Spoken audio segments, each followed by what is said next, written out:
ಕಾರ್ಕಳಕ್ಕೆ ಇವತ್ತು ಬರೋಕ್ಕಿಂತ ಮುಂಚೆ 2 ಟೈಮ್ ಬಂದು ಹೋಗಿದ್ದೀನಿ. 1 ಟೈಮ್ ನನ್ನನ್ನು ತಿದ್ದಲಿಕ್ಕೆ ಕರೆಸಿದ್ರು. ಇನ್ನೊಂದು ಟೈಮ್ ಏನಂದರೆ ಇನ್ಚಾರ್ಜ್ ಮೀಟಿಂಗ್ ಅಂತ ಕರೆಸಿದ್ರು. ಇವಾಗ ನಮ್ಮ ದೇವಸ್ಥಾನ ಓಪನಿಂಗ್ ಇವತ್ತು. ಹೌದಾ? ತುಂಬ ಖುಷಿ ಆಯಿತು, ತುಂಬ ಪ್ರೌಡ್ ಆಯಿತು, ತುಂಬ ಹೆಮ್ಮೆ ಆಗ್ತಕ್ಕಂಥದ್ದು. ಇದೇ network marketing direct cell industry MLM ಬಿಸ್ನೆಸ್ಸಲ್ಲಿ 5 ವರ್ಷ ಎಕ್ಸ್ಪೀರಿಯೆನ್ಸ್ ಅಂತ ಹೇಳ್ಬಿಟ್ಟು ತುಂಬ ಖುಷಿ ಆಗ್ತಕ್ಕಂಥದ್ದು ನನಗೆ. ಈ 5 ವರ್ಷದ ಜರ್ನಿಯಲ್ಲಿ ಆಗಿರ್ತಕ್ಕಂಥ ಅನುಭವ ನನಗೆ ದೊಡ್ಡ ಅನುಭವ ಆಯ್ತು. ನನಗೆ ಏನು ಅನುಭವ ಅಂದರೆ, ನಾನು ಎಕ್ಸ್ಪ್ಲೇನ್ ತುಂಬ ಮಾಡಬೇಕು, ಮಾಡ್ಕೊಂಡು ಬಿಡ್ತೀನಿ. ನಾನು ಅರ್ಧ ಗಂಟೆ ಅವ್ರಿಗೆ ಮೈ ಕೊಡೋಲ್ಲ. ನಾನು ಆವಾಗಲೇ ನಾನು ಸಾರಿ ಅಂತ ಕೇಳಿದ್ದೀನಿ.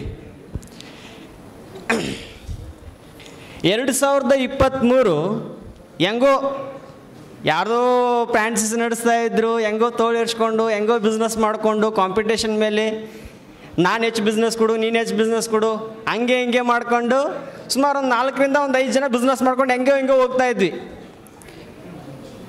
ಯಾವಾಗ ಜವಾಬ್ದಾರಿ ಅನ್ನೋದು ಹೆಗಲ ಮೇಲೆ ಬಂತಲ್ಲ,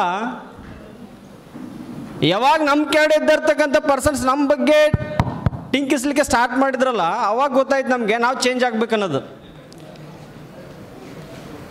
ಅದೇ ರೀತಿ 2023 ಒಂದು ನಿರ್ಧಾರ ಆಗೇ ಬಿಡ್ತು. ನಮ್ಮ ಪ್ರೀತಿಯ ಗುರುಗಳಾಗಿರ್ತಕ್ಕಂಥ ಭಾಷಾ ಸರ್ ಆಗಿರ್ಬೋದು, ಅದೇ ರೀತಿ ರಾಕೇಶ್ ಸರ್ ಆಗಿರ್ಬೋದು, ಅದೇ ರೀತಿ ನಮ್ಮ ಅಪ್ಲೈನ್ ಶಿವಪುತ್ರ ಸರ್ ಆಗಿರ್ಬೋದು, ಡಿಸೆಂಬರ್ಗೆ ಒಂದು ನಿರ್ಧಾರ ಬಂದರು, ಕೊಪ್ಪಳ ಜಿಲ್ಲೆಗೆ ಒಂದು ಫ್ರಾಂಚೈಸಿ ಹೋಗಬೇಕು, ಫ್ರಾಂಚೈಸಿ ಇನ್ಚಾರ್ಜ್ ನೀನೇ ಅಂತ ಹೇಳ್ಬಿಟ್ರು. 1 ತಿಂಗಳು ಅಡ್ಡಾಡಿದೆ ಕೊಪ್ಪಳಕ್ಕೆ, ಬಿಲ್ಡಿಂಗೇ ಸಿಗಲಿಲ್ಲ. ಹಂಗೂ ಹಿಂಗೂ ಏನೋ ಬಿಲ್ಡಿಂಗ್ ಸಿಕ್ತು. ಬಿಲ್ಡಿಂಗ್ ಸಿಕ್ಕಾದ ತಕ್ಷಣ ಅವರು ಬಿಲ್ಡಿಂಗ್ ಬಗ್ಗೆ, ನಮ್ಮ ಕಂಪ್ನಿ ಬಗ್ಗೆ ವೆರಿಫೈ ಮಾಡಲಿಕ್ಕೆ 9 ಬಾರಿ ಕರ್ಸ್ಕೊಂಡಿದ್ದಾರೆ ನನ್ನನ್ನು ಕೊಪ್ಪಳಕ್ಕೆ. ಧಾರವಾಡ ಟು ಕೊಪ್ಪಳ, ಕೊಪ್ಪಳ ಟು ಧಾರವಾಡ ಅಡ್ಡಾಡಿ ಸುಮಾರು ಒಂದು 50 ರಿಂದ 60 ಸಾವಿರ ಬರೀ ಬಸ್ ಚಾರ್ಜಿಗೆ ಖರ್ಚಾಯಿತು. ನಾವಿದ್ದಿರ್ತಕ್ಕಂಥದ್ದು ಗಾಣಿಗೆರೆ ಸಮುದಾಯ ಭವನ ಬಿಲ್ಡಿಂಗಲ್ಲಿ 27 ಜನ ಪದಾಧಿಕಾರಿಗಳು ನಮಗೆ ಬಿಲ್ಡಿಂಗ್ ಕೊಡಬೇಕಂದ್ರೆ ಸುಮಾರು ಬಾರಿ ಅಬ್ಸರ್ವೇಷನ್ ಮಾಡಿ ಬಿಲ್ಡಿಂಗನ್ನು ಕೊಡ್ಲಿಕ್ಕೆ ರೆಡಿ ಆದರು. ಬಿಲ್ಡಿಂಗ್ ಏನೋ ಸಿಕ್ತು. ಡಿಪಾಸಿಟ್ ಇಡಬೇಕು, ಡಿಪಾಸಿಟ್ ಹಂಗೆ ಏನೋ ಒಂದು ಮಾಡ್ಕೊಂಡ್ವಿ. ನಮ್ಮ ಅಪ್ಲೈನ್ ಅವರು ಮತ್ತು ನಮ್ಮ ಗುರುಗಳಾಗಿರ್ತಕ್ಕಂಥವ್ರು ಎಲ್ಲರೂ ನಮಗೆ ಕೈ ಹಿಡ್ಕೊಂಡು ಏನೋ ಒಂದು ಮಾಡ್ಕೊಂಡ್ರು. ಅವಾಗಲೂ ಒಂದು ನಿರ್ಧಾರ ಏನಂದರೆ, 2023 ಫೆಬ್ರವರಿ 5ನೇ ತಾರೀಕು ಪೂಜೆ ಮಾಡಿಕೊಂಡು 10ನೇ ತಾರೀಕು ಸರ್ಕಲ್ನ ಸ್ಟಾರ್ಟ್ ಮಾಡಿದ್ವಿ. 10ನೇ ತಾರೀಕು ಸರ್ಕಲ್ ಸ್ಟಾರ್ಟ್ ಮಾಡಿದ್ವಿ. ಫಸ್ಟ್ ಸರ್ಕಲಲ್ಲೇ ನಾವು ಕೊಂಡ್ಕೊಂಡಿರ್ತೀವಿ.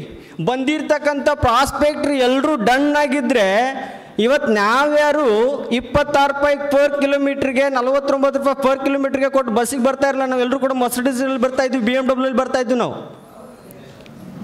ಎಲ್ಲರೂ ಕೂಡ ನಾವು BMW ಬರ್ತಾ ಇದ್ವಿ. ಬಂದವರೆಲ್ಲರೂ ಕೂಡ ಡನ್ ಆಗಲ್ಲ ಅನ್ನೋದು ನಮಗೂ ಗೊತ್ತಿತ್ತು. 5 ಪ್ರಾಸ್ಪೆಕ್ಟ್ ಕೂತ್ಕೊಂಡಾಗ ಯಾವ ಕ್ಲಾಸ್ ಹೆಂಗೆ ಮಾಡಬೇಕು ಅನ್ನೋ ಕನ್ಫ್ಯೂಷನ್ಲಿ ಹಿಂಗೋ ಕ್ಲಾಸ್ ಮಾಡಿ ಮುಗಿಸಿದ್ವಿ. Idea circle ಮುಗ್ದೋಯ್ತು. ವಾಪಸ್ ರಿಟರ್ನ್ ಮತ್ತೆ 17ನೇ ತಾರೀಕು ಒಂದು ಸರ್ಕಲ್ನ ಸ್ಟಾರ್ಟ್ ಮಾಡಿದ್ವಿ. 15 ಪ್ರಾಸ್ಪೆಕ್ಟ್ ಕೂತ್ಕೊಂಡು ಅವಾಗಲೂ ಕೂಡ ಏನೂ ಜಜ್ಮೆಂಟ್ ಸಿಗಲಿಲ್ಲ. ಹಂಗೆ ಮಾಡ್ಕೊಂಡು ಮುಗಿಸ್ಕೊಂಡು ಹೋದ್ವಿ. ಹಂಗೆ ಮುಗ್ದೋಯ್ತು. ಅದು ಕೂಡ ವಾಪಸ್ ರಿಟರ್ನು ಓನರ್ಗಳು ಬಂದರು ಬಿಲ್ಡಿಂಗ್ಗೆ. 1 ಮಂತ್ ಕಳೆದೋಯ್ತು. ವಿಚಾರ ಮಾಡಬೇಕಾಗಿದ್ದು ಅವಾಗ ಏನು ಮಾಡ್ತಿದ್ದೀನಿ ಅಂತೇಳಿ ವಿಚಾರ ಮಾಡಿ ಕೆಳಗಡೆ ಮೆಟ್ಲಿಂದ ಕೆಳಗಡೆ ಬಂದು ಕೂತ್ಕೊಂಡು ವಿಚಾರ ಮಾಡ್ಬೇಕಂದ್ರೆ, ನಾನು ನಮ್ಮ ಡೈರೆಕ್ಟ್ ಪಾರ್ಟ್ನರ್ಸ್ 3 ಜನ, ಶಿವ ಅವರಾಗಿರ್ಬೋದು, ಮಹಾಂತೇಶ್ ಅವರಾಗಿರ್ಬೋದು, ವಿಶ್ವ ಅವರಾಗಿರ್ಬೋದು, ಶಕುಂತಲಾ ಮೇಡಮ್ ಅವರಾಗಿರ್ಬೋದು, ಸುಮಾರು 4 ರಿಂದ 5 ಜನ ಹೋಗಿದ್ವಿ. ಏನೋ ಹಂಗೆ ಜೈ ಅಂದ್ಕೊಂಡು ಬಿಸ್ನೆಸ್ ಮಾಡ್ಕೊಂಡು ಹೋಗ್ಬೋದು ಅಂತ ಹೇಳ್ಬಿಟ್ಟು ವಿಚಾರ ಮಾಡ್ಕೊಂಡು ಹೋಗ್ಬೇಕನ್ನೋ ಅಷ್ಟರೊಳಗಡೆ ಸುಮಾರು 2 ವರ್ಷ ಆಯ್ತು ನಂದು ಮ್ಯಾರೇಜ್ ಆಗಿ. ತುಂಬ ಗಂಭೀರವಾಗಿರ್ತಕ್ಕಂಥದ್ದು. ಇನ್ಚಾರ್ಜ್ ಪೊಸಿಷನ್ ಇದ್ಕೊಂಡು ಮನೆ ಸಮಸ್ಯೆಗಳನ್ನೆಲ್ಲ ಎಷ್ಟೇ ಸಮಸ್ಯೆಗಳು ಬಂದರೂ ಅದನ್ನು ಸ್ಪೇಸ್ ಮಾಡ್ಕೊಂಡು ಒಂದು 3 ತಿಂಗಳು ನಾನು ಮನೆಗೆ ಬರಲ್ಲ ಅಂತ ಹೇಳ್ಬಿಟ್ಟು ನಾನು ಹೇಳಿಬಿಟ್ಟೆ. ನಮ್ಮ ತಾಯಿಯವ್ರಿಗೆ ಹೇಳಿದೆ, ನಮ್ಮ ತಂದೆಯವ್ರಿಗೆ ಹೇಳಿದೆ, 3 ತಿಂಗಳು ನಾನು ಬರೋಕ್ಕಾಗಲ್ಲ. 3 ತಿಂಗಳು ಹೋಗಿ 5 ತಿಂಗಳಾಯಿತು. ನಮ್ಮ ವೈಫ್ ಅವ್ರನ್ನ ಕರ್ಕೊಂಡು ಕೊಪ್ಪಳಕ್ಕೆ ಬಂದೆ. ಕೊಪ್ಪಳಕ್ಕೆ ಬಂದ ತಕ್ಷಣ ಗೊತ್ತಾಗಿದ್ದು ನನಗೆ ರಿಯಲ್ ಲೈಫ್ ಏನು ಅನ್ನೋದು. ಅವಾಗ ಗೊತ್ತಾಯ್ತು ನನಗೆ.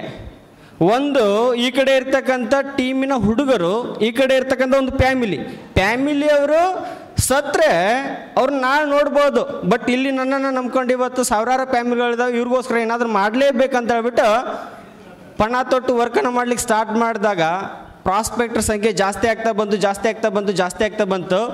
ಮುಂದಿನ ತಿಂಗಳು ಫೆಬ್ರವರಿ 2024 5ನೇ ತಾರೀಕು ಕೊಪ್ಪಳ ಫ್ರಾಂಚೈಸಿ 1 ವರ್ಷ ಕಂಪ್ಲೀಟ್ ಆಗ್ಲಿಕ್ಕೆ ಬಂದಿದೆ. ಹೆಂಗೆ ಅನುಭವ ಆಯಿತು ಅಂದರೆ, ಸಾವಿರಾರು ಸಮಸ್ಯೆ ಬಂದಿದೆ ಅಂದರೆ ಅದು ಒಳ್ಳೆಯದಕ್ಕೇ ನಾವು ಅಂದ್ಕೊಂಡಿರ್ತೀವಿ. ಬಿಗಿನಿಂಗ್ ಸ್ಟಾರ್ಟಪ್ಪಲ್ಲಿ ಒಂದು ಎನ್ವೈರ್ಮೆಂಟ್, ಒಂದು ಸಿಸ್ಟಮು, ಒಂದು ವೆಲ್ಲಾಗಿ ಹೋಗ್ಬೇಕಂದ್ರೆ ರೆವಲ್ಯೂಷನ್ ಆಗಬೇಕು ಅಂದರೆ ನೂರಾರು ತೊಂದರೆಗಳು ಕಾಮನ್, ಅದು ಬಂದೇ ಬರುತ್ತದು. ನಾನು ಮೊದಲಿಗೆ ಹೇಳಿದೆ, ಯಾವುದೋ ಒಂದು ಸಣ್ಣ ಪುಟ್ಟ ಸಮಸ್ಯೆಗಳಿಗೆ, ಸಣ್ಣ ಪುಟ್ಟ ವಿಚಾರಕ್ಕೆ ನಾವು ಬಿಸ್ನೆಸ್ಸನ್ನು ಬಿಟ್ಟಿರ್ತೀವಿ. ಬಿಸ್ನೆಸ್ ಸರಿ ಇಲ್ಲ, ಬಿಸ್ನೆಸ್ ಆಗಿದೆ ಹೀಗಿದೆ ಅಂತ ಹೇಳ್ಬಿಟ್ಟು. ಅದಕ್ಕೆ ನಾನು ಹೇಳ್ದಲ್ಲ, ಕರೆಸಿರ್ತಕ್ಕಂಥ ಪ್ರಾಸ್ಪೆಕ್ಟ್ರು, ನಾವು ಇನ್ವಿಟೇಷನ್ ಮಾಡಿರ್ತಕ್ಕಂಥ ಇನ್ವಿಟೇಷನ್ನು ಅವರೆಲ್ಲರೂ ಬಂದು ಟ್ರೈನಿಂಗ್ ಅಟೆಂಡ್ ಆಗಿ ಅವರೆಲ್ಲರೂ ಜಾಯ್ನ್ ಆಗಿದ್ದರೆ ನಾವು ಯಾರು ಕೂಡ ಇವತ್ತಿಗೆ ಬಸ್ಸಿಗೆ ಬರ್ತಾ ಇರಲಿಲ್ಲ. ನಾವೆಲ್ಲರೂ ಕೂಡ BMW ಕಾರಲ್ಲಿ ಬರ್ತಾ ಇದ್ವಿ. ಸಣ್ಣ ಪುಟ್ಟ ಸಮಸ್ಯೆಗಳು ಕಾಮನ್. ಇವತ್ತು ಬಿಸ್ನೆಸ್ ಆಗುತ್ತೆ ಅನ್ನೋ ಒಂದು ಹೋಪಲ್ಲಿ ಬಿಸ್ನೆಸ್ಸನ್ನು ಮಾಡುವ ಇವತ್ತೆಲ್ಲ RDಗಳು, ಅದೇ ರೀತಿ ಇನ್ಚಾರ್ಜ್ಗಳು ಕೂಡ ಬಂದುಬಿಟ್ಟು ಅವರ ಫ್ರಾಂಚೈಸಿ ರೆವಲ್ಯೂಷನ್ ಬಗ್ಗೆ ಮಾತಾಡಿದರು.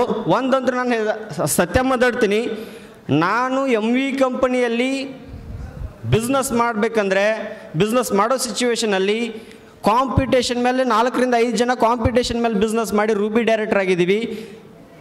ಅನುಭವ ತುಂಬಾ ಇದೆ, ಹೇಳ್ಕೊಳ್ಬೇಕು. ಬಟ್ ಸಂಜಯ್ ಸರ್ ಮತ್ತೆ ಇಲ್ಲೇ ಪಕ್ಕನೇ ಬರ್ತಾ ಇದ್ದಾರೆ. ತುಂಬ ಖುಷಿ ಆಯಿತು ಈ ಒಂದು MV ಸಂಸ್ಥೆ ರೆವಲ್ಯೂಷನಲ್ಲಿ. ಮೊದಲನೇದಾಗಿ ಈ ಒಂದು 2 ವರ್ಷ ಕಳೆದೋಯ್ತು. ರೂಬಿ ಡೈರೆಕ್ಟರ್ ಸನ್ಮಾನ ಕಾರ್ಯಕ್ರಮ ಕಳೆದೋಗಿದೆ, 2 ವರ್ಷ ಆಗೋಗಿದೆ.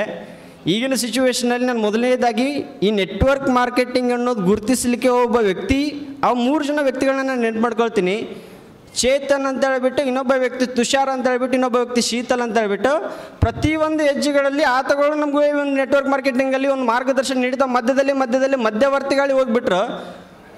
ಲಾಸ್ಟ್ಗೆ ಪ್ರತಿಯೊಂದು ವಿಚಾರಗಳಲ್ಲಿ ಸಜೆಷನ್ ಮಾಡ್ತಾ, ಸಪೋರ್ಟ್ ಮಾಡ್ತಾ, ಪ್ರೀತಿ ತೋರಿಸ್ತಾ, ನಮಗೆ ಗುರುಗಳಾಗಿರ್ತಕ್ಕಂಥ ಭಾಷಾ ಸರ್ ಆಗಿರ್ಬೋದು, ರಾಕೇಶ್ ಸರ್ ಆಗಿರ್ಬೋದು, ಅದೇ ರೀತಿ ಶಿವಪುತ್ರ ಸರ್ ಆಗಿರ್ಬೋದು, ಪ್ರತಿಯೊಂದು ಹಂತಗಳಲ್ಲಿ ಫೀಲ್ಡ್ ಅಂದರೆ ಏನು, ನೆಟ್ವರ್ಕ್ ಮಾರ್ಕೆಟಿಂಗ್ ಯಾಕೆ ಮಾಡಬೇಕು, ಇದಕ್ಕಿಂತ ಮುಂಚೆ ನಾನು ಕೂಡ ಒಂದು ಫೀಲ್ಡಲ್ಲಿ ವರ್ಕ್ ಮಾಡ್ಕೊಂಡು ಬಂದವನೇ.